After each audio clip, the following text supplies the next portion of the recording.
South Jamaica, baby, they made me to be the greatest. Serving the deed of my creators, fresh off of my high haters. It's the king again, Magdalene, chauffeured, bragging and boasting. Yo, what up, y'all? It's your boy Dollars. Welcome back to the channel. Welcome for the first time if you're new here. And I'm going to be checking out scary TikToks that keep me up at night, #1. Now, I do love me some good scary videos every now and then. I like to see whether they are legitimate or fake.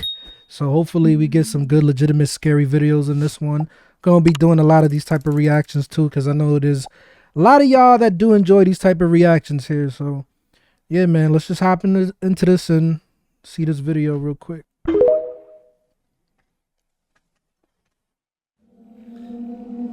In my part 1 video, I showed you guys strange artifacts that were supposedly recovered in Egypt, a mysterious stone that supposedly has superpowers and is made of red mercury.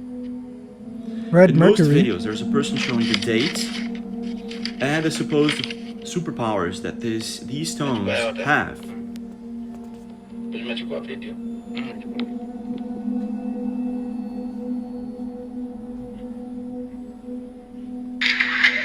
Watch the water bottle.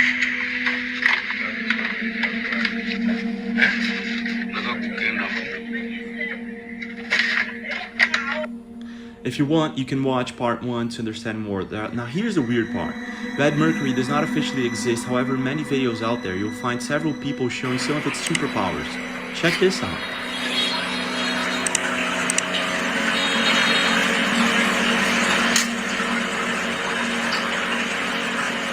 That's crazy.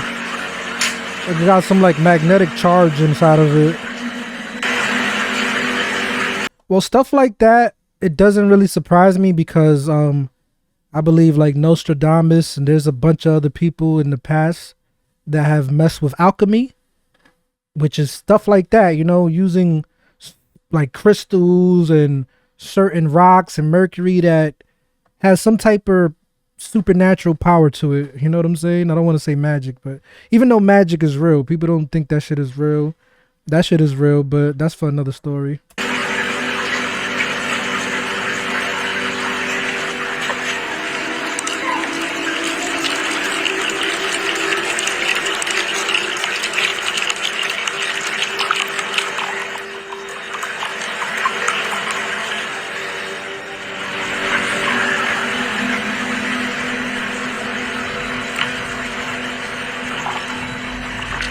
Wow, that's crazy.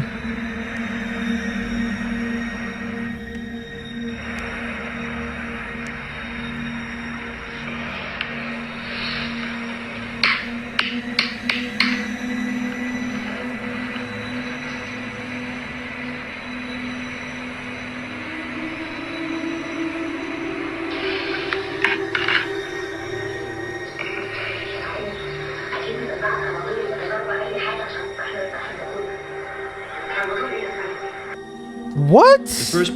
Hold up.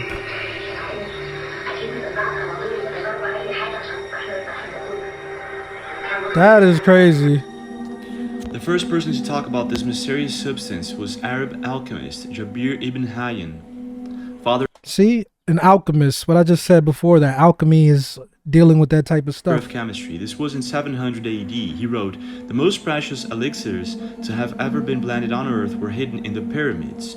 So what is really red mercury? Does it really exist? And does it really have superpowers? Or is it just a scam for people to sell these things for thousands of dollars? What's your take? I mean, it's plausible.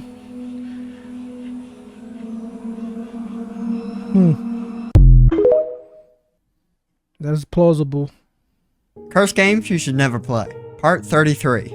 Musical chairs alone. Begin at midnight. Ooh, that's creepy. Why the hell would you play musical chairs alone, bro? Prepare the room by drawing the curtains and making sure no light gets in. That shit is giving me chills already. Music playing device. Computer, smartphone, CD player, anything. Now play the song Tiptoe Through the Tulips and place a chair in the middle of the room. Now hold a match in your hand, but don't light it. Play the music to begin the game and walk around the chair 6 times. Now, one of 3 things could happen. If the music stops, you can sit down and light the match. This means you won the game. If the music keeps playing, you've invited...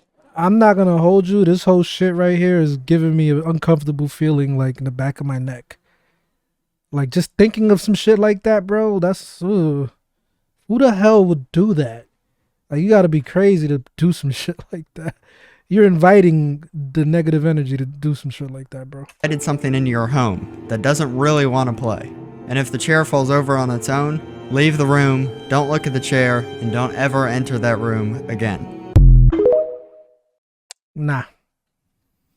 On Christmas Eve 2008, a young girl opens the door to see Santa Claus, but it appears there's something under his outfit. She assumes that it's presents for her and the Krampus? rest of her family, so she runs to give him a hug, but is instead shot in the face with a 9mm bullet. The man dressed as Santa, 45-year-old Bruce Pardo, proceeds to kill 9 of her family members and set the house on fire with a gift-wrapped flamethrower. Bruce's divorce had been finalized 1 week before the massacre, and the house he burned down was where his ex-wife and her family were celebrating Christmas. He had no criminal record and no past history of violence, and following the attack, Bruce drove to his brother's house and took his own life. Wow. I've done the full breakdown of the case here, and it is haunting. Wow, bro. Like that shit took a turn. I was not expecting that story, bro. I thought he was just making up a story, but then that shit really happened? Dude killed 9. The little girl plus 9 other people. And it's funny because, like he said, he had no history of violence. So it's like, you never know who could snap just because they had a bad day or something happens to them and they just snap. Like, you never know. Never know. What the hell's this? Holy shit. Yeah, it's real. It's one of the worst ways to get discharged from existing, and it happens more than you think. So for deer like moose and elk, those antlers aren't just for attracting mates. They're for running fades too. And during humpy season, bulls will use those antlers to square up with each other, all in the name of female validation. Except sometimes it ends in a tie, as in the 2 males can end up getting tied together by the antlers. It's already bad enough they basically get head cuffed to their biggest op. Those antlers aren't light, they can weigh like a good 50-60 pounds. But if the 2 males can't get unlocked from each other, it's basically wraps until a predator finds them and takes a 2 for 1. Or worse, they just have to wait to slowly expire to starvation. Or option 3, they fall into a stream, drown, and become moosicles. This actually happened, by the way, in Alaska. The closest thing to a normal life they get is if one flatlines first and then the head and body go through a divorce and custody of the skull happens to go to the one that's still alive. By the way, I know this isn't a moose, but moral of this video, I don't know what it is, but I'm sure someone will comment one. It's wild. Today we're going to talk about some of the most controversial and disturbing video games to ever have been released. There's a post that is lost to the For You page now that said that Agony is the most disturbing and... Well, there was this game that came out on PlayStation, but then it was banned in America. It's called Thrill Kill. It's a fighting game, but the fighting game was so weird, bro. It was like the characters were dressed up in bondage type of clothing, like some sexual shit, but it was a fighting game called Thrill Kill. And it was like more brutal than Mortal Kombat. Like it was some wild shit. Look it up. Controversial game to have ever been released, and it had like a couple 100,000 likes. No. Like we did last time, we're gonna go from the least amount of controversial and disturbingness all the way down to why the fuck would you make that? First video game, Super Columbine Massacre RPG. What the fuck? I swear this fucking thing exists. This was made and released back in 2006 by a single person named Danny Ladone. It is You gotta be a sick individual to make up a game like that, bro. literally playing through the Columbine mass shooting, like in very graphic detail. The creator did this for a educational purpose because he wanted to show people exactly what went down in the Columbine shooting by giving it a different type of media outlet. Because he made this game by using the police reports and witness statements of what actually went down in the Columbine school during the shooting. And he also includes cutscenes of the shooters' lives before the shooting, like what led up to it and what was going through their head as they were planning this. And I would also like to add that this is a contributing factor to the Dawson College shooting in 2006. Like, the next game on the list is a little game called Taiwan 2001. Not much is known about this game because it is not available to download anywhere. You can't fucking get this game. It It is believed that this game is very heavily influenced by Hong Kong 97, but a much more graphic version of that game. Gameplay consists of literally just killing Chinese people on mainland China. That's the whole fucking game. What the hell is Hong Kong 97 though? Hold up. We gotta Google.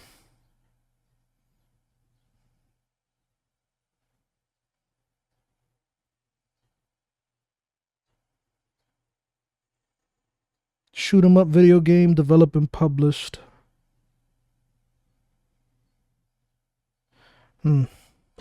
Extremely heavy overtones of racism in this game, if it hasn't been made apparent already. Also, the introduction contains 9 slides. The first 8 slides are up for debate, but everyone agrees that the last slide is an actual picture of a Holocaust victim in Auschwitz. What?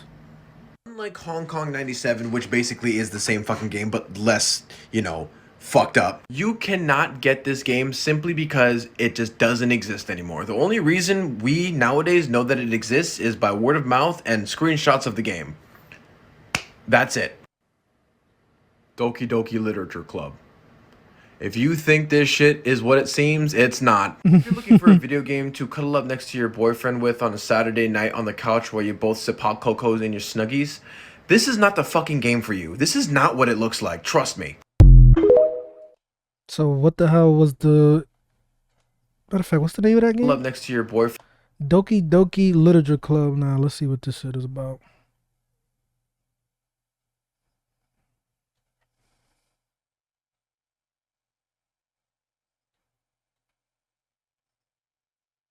It's on Steam.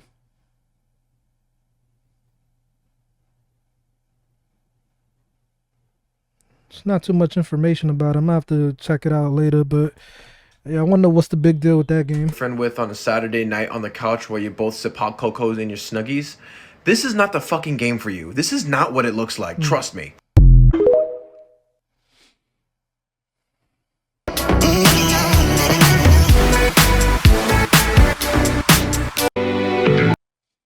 Alright, man, that was the video. Definitely gonna check out some more. I thought this could have been better. I wasn't really too scared. I like the one about the musical chairs though. I wish there was more of that in this video, but it is what it is, man. Don't try that shit at home either, bro, because some of y'all wild. Y'all be thinking this shit is a game and then y'all actually do it. Something crazy happens and then you can't blame nobody but yourself, and I'm telling y'all not to do it. Alright, anyway, it's your boy Dollars. I'm off this. For my time goes by, they gon' raise a nigga jersey in the sky. Treat a nigga right, big dreaming on my life. Shorty wanna get some air, I go and get her when I fly. Taking off on these niggas I retire. The minute I catch fire, I smoked them all before, just revisiting the high.